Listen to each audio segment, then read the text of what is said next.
Hi, today I would like to share my vintage card, how I made it and how I colored this girl with Inktense.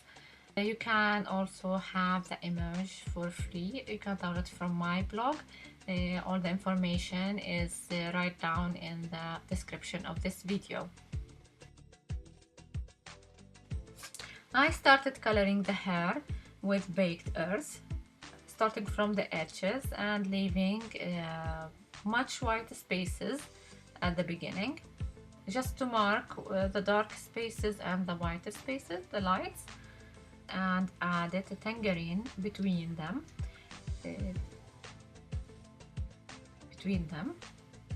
and also keeping white spaces to the end, and using ink black just on the edges to make them darker, a little bit more darker than the hair. Using my water brush, I bring in the colors together, making sure not to blend that much. I want the tangerine to show, I want the baked earth to show, and the black too.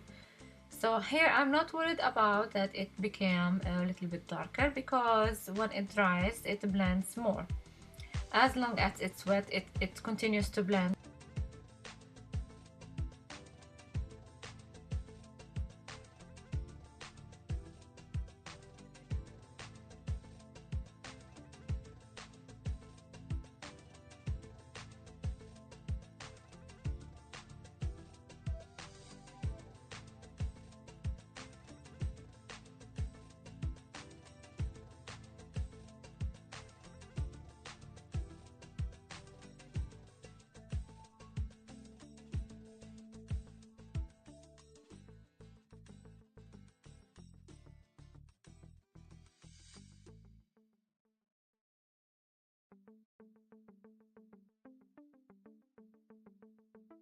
If you want the skin to be as light as possible, at the moment I use tangerine color and antique white.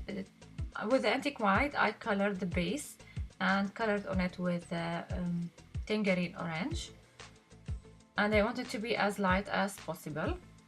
I noticed that I had too much tangerine in the side of her arm, so I added I blended with antique white, and I'm not worried anymore, because it looked that when it gets dry it gets lighter.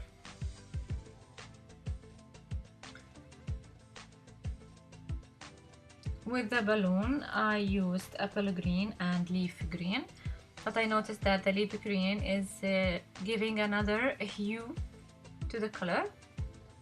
So I added more apple green to it and blended it together, and adding more and blending together until I was satisfied with the color. And also it gets lighter and continues blending until it gets dry. If you want the color to get blend as much as possible, keep it wet. As once it's dry, that's it. It's permanent.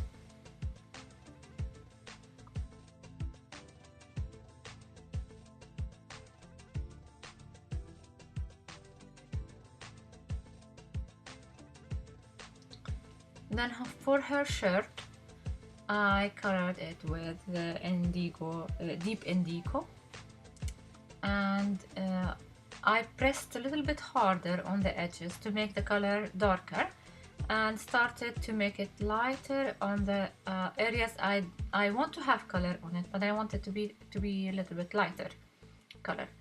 So working with Inktense, you have to marker your areas, and if you are coloring the dark area, don't go to the light area with brush, because you're contaminated and will be also dark. So every area you have to color it for itself, then you can blend together all the colors.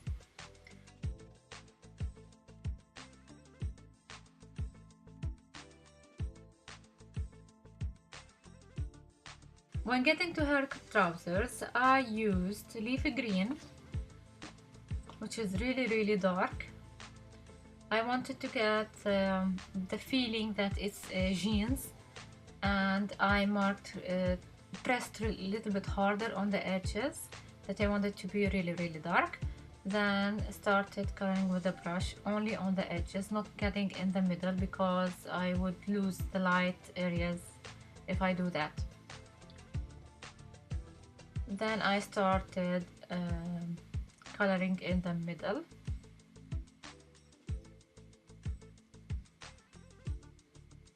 I wasn't really happy with the light source and the light areas, so I wanted some more contrast.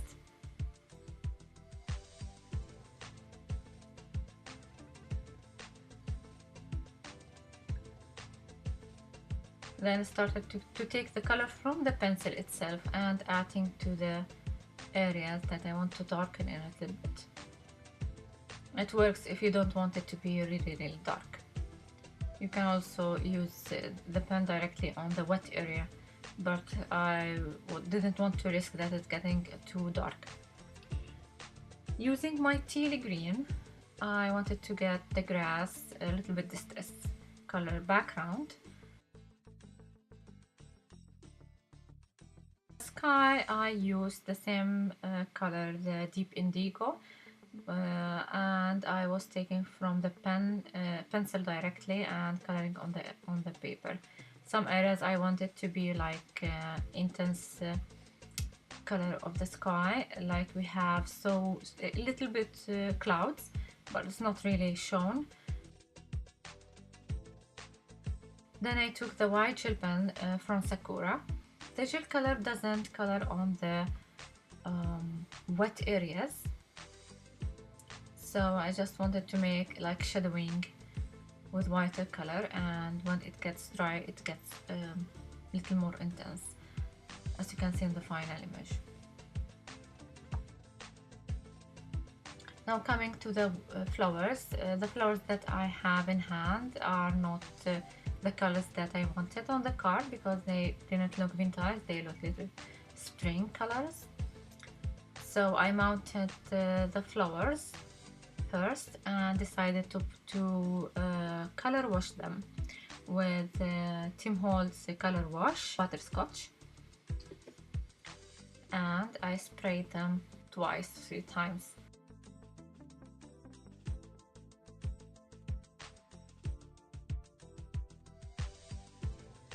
So I had my washi tape on the back. It wouldn't show that much, but it makes a difference. And I took my die cuts.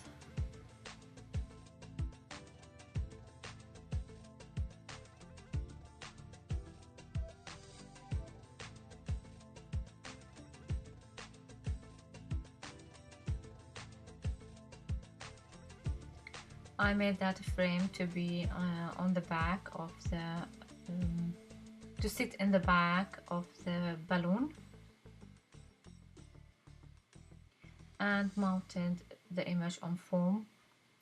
Sorry for the corner of the camera, I didn't notice that I'm shifting away. Now after mounting the flowers, I noticed that I was running out of time from the camera, and I didn't get the last touches, which were the ribbon behind and the pearls in the flowers.